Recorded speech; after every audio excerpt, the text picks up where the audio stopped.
Dawn breaks over a frostbitten plain. You're lying under a thin layer of damp mammoth hair, shivering like a squirrel in a snowstorm, wondering, again, why the gods refuse to give your tribe warmth. There's no fire. There's never fire, because no one in your tribe knows how to make it. Welcome to the ice-cold ages. Population miserable. You grunt yourself upright, clutching a semi-frozen root you've named breakfast. Across the camp, Borg is trying to warm his hands by rubbing two sticks together. For the 438th morning in a row, it's not working. It never works. The only smoke coming out is from Borg's ears. Nearby, Tharn is chewing on charcoal, convinced it will summon heat through osmosis, and Kloop, bless his soot-covered optimism, is whispering sweet nothings to a pile of rocks. This is life without fire, and it is deeply, profoundly awful. The pre-fire crisis. Fire, as we know, changed everything: cooking, warmth, protection from wild animals, dramatic lighting for cave art, and a solid excuse to sit around doing absolutely nothing while poking things with sticks.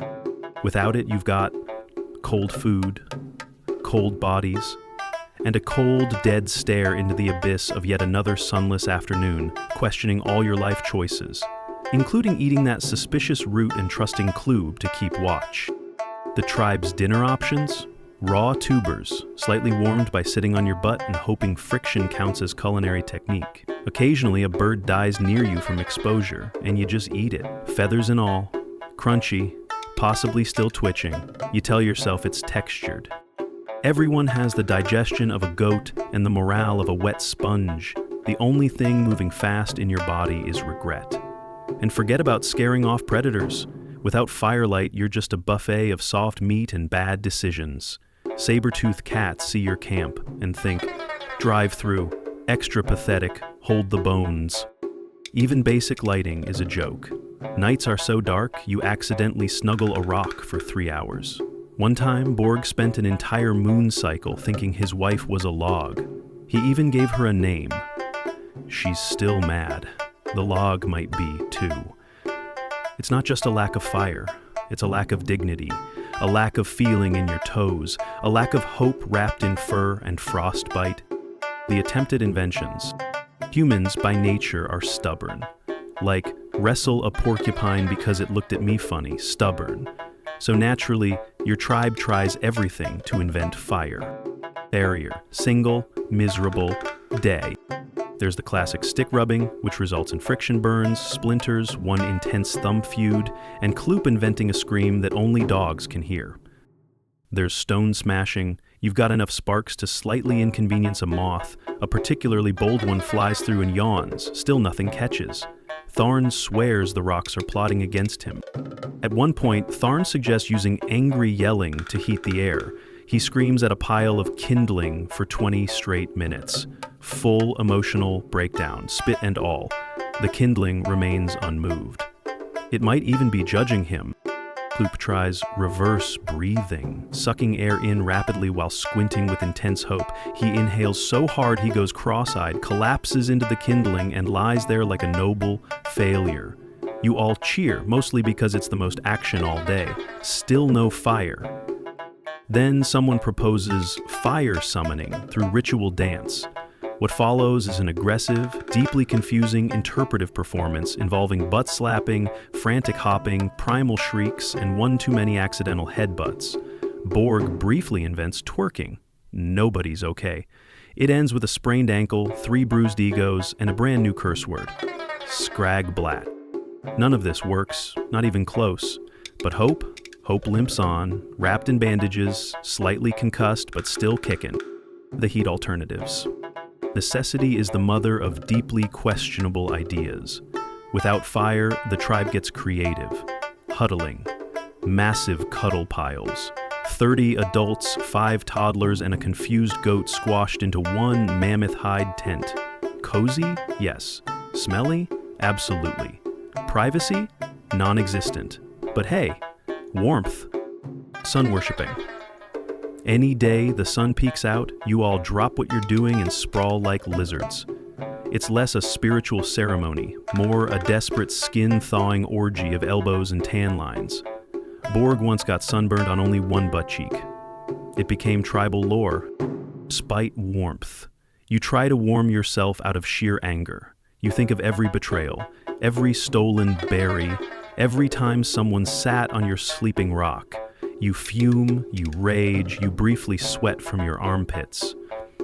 It's something. Inventing hot air talk. Tharn starts telling long, dramatic stories just to heat the space with his breath. They have no plot, just lots of dramatic yelling and heavy breathing. Everyone gets slightly warmer, no one gets closure. Animal strategy. Someone suggests living inside a dead mammoth. It's warm, they say. It's nature's oven. You consider it, until you see the maggots. By moon cycle 3, things unravel. And not in a fun, we invented hammocks kind of way. No, your minds, bodies, and collective dignity are unspooling like mammoth yarn in a windstorm. Without fire, your diet has officially devolved into the categories of damp, gritty, and probably still moving. Half the tribe has worms, the other half is worms metaphorically. You look around and see nothing but blank stares and chewed bark. You've started hallucinating warmth. Someone hugs a pile of sand and whispers, "Never leave me." Someone else claims to see a fire god in the stars shaped like a flaming goat. Old Grilda keeps licking rocks and calling them spicy. You stop questioning it when she starts rating them out loud. This one's a solid 6. Little smoky? Tharn begins sculpting fire out of wet mud. He names it Mud Flame. He builds a shrine. He sings to it every night with haunting melodies like "Burn, You Soggy Prince."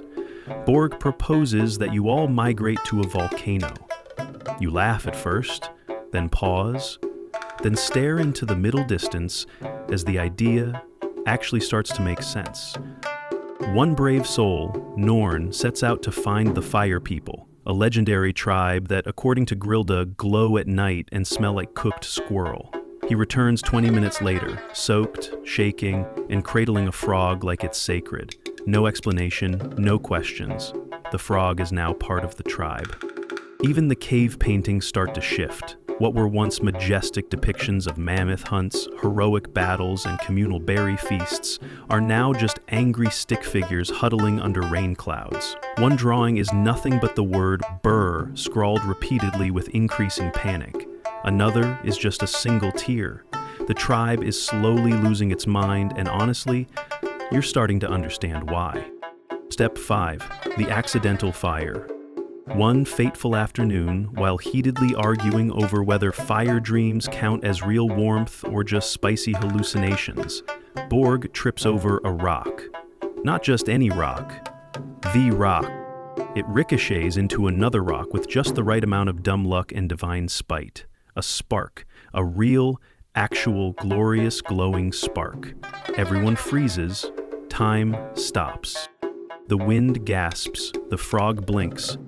The spark flies gracefully, like destiny wearing a cape, and lands squarely in Tharn's hay wig. He screams, "Hot brain!" and sprints in circles like a man possessed by flaming squirrels. His head is officially on fire. The smell? A nostalgic mix of regret, singed grass, and the distant possibility of salvation. Panic, joy, screeching. You all leap into action, blowing on it, fanning it with squirrel tails, aggressively whispering encouragement. And then it catches. The fire lives. And with it, hope, heat, and absolute prehistoric chaos.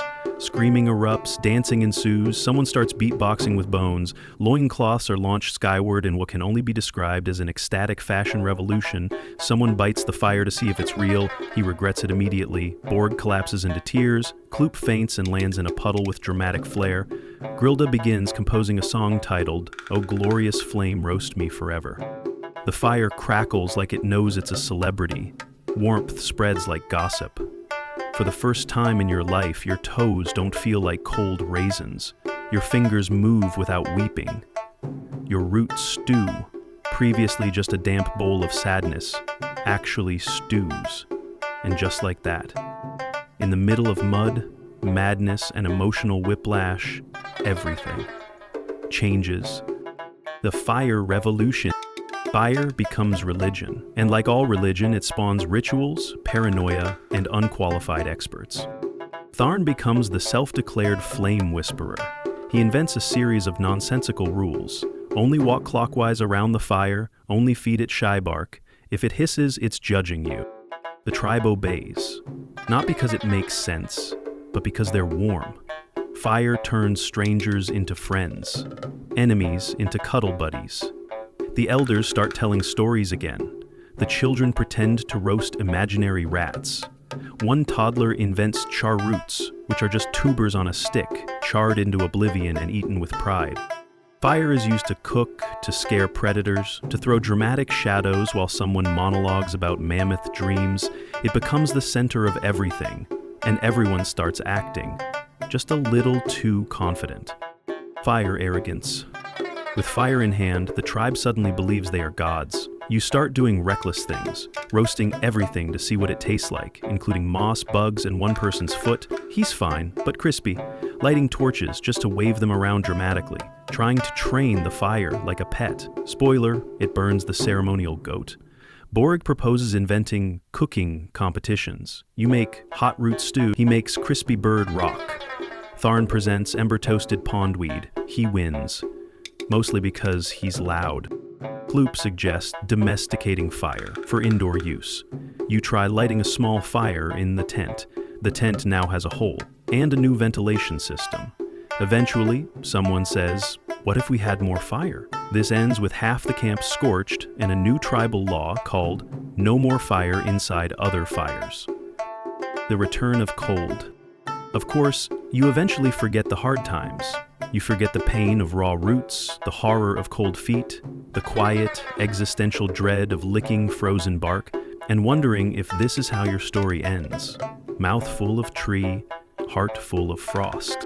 Because once the fire is with you, it becomes routine, familiar. You start to assume it'll always be there, like moss on rocks or Kloop making questionable noises in his sleep.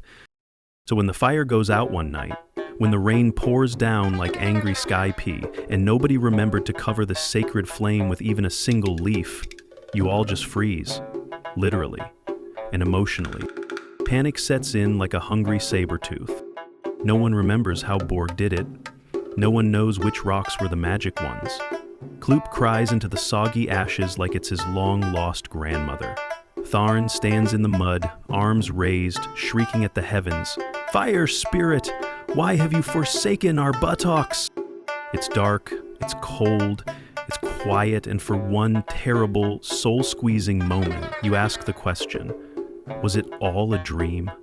Then, just when despair is chewing on your ankles, from the shadows, a spark, two familiar rocks, a confident hand, and a very, very smug Borg, smirking like the mammoth that caught the last berry. He says nothing, just nods once, like a man who knows he's about to be immortalized in cave art, possibly shirtless. You do it. You bring it back. The fire returns. The warmth floods back into your bones. The stew bubbles. Grilda sobs into a beat. And this time, you don't take it for granted. You guard it, feed it, worship it, name it, assign someone to sing to it nightly, just in case it has feelings.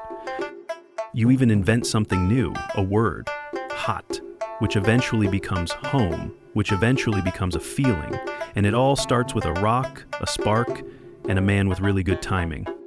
And now, us. We still carry that fire, not literally, we have microwaves now, but the feeling, the awe, the transformation, still there. Every campfire, every oven, every flick of a lighter, whispers of that first prehistoric moment, when a bunch of half-frozen, half-insane cave people finally figured out warmth. And life got better. So the next time your power goes out, and you're wrapped in a blanket, eating cold beans in the dark, remember, your ancestors survived worse, without fire, without Wi-Fi, without soup, and they still managed to keep the spark alive.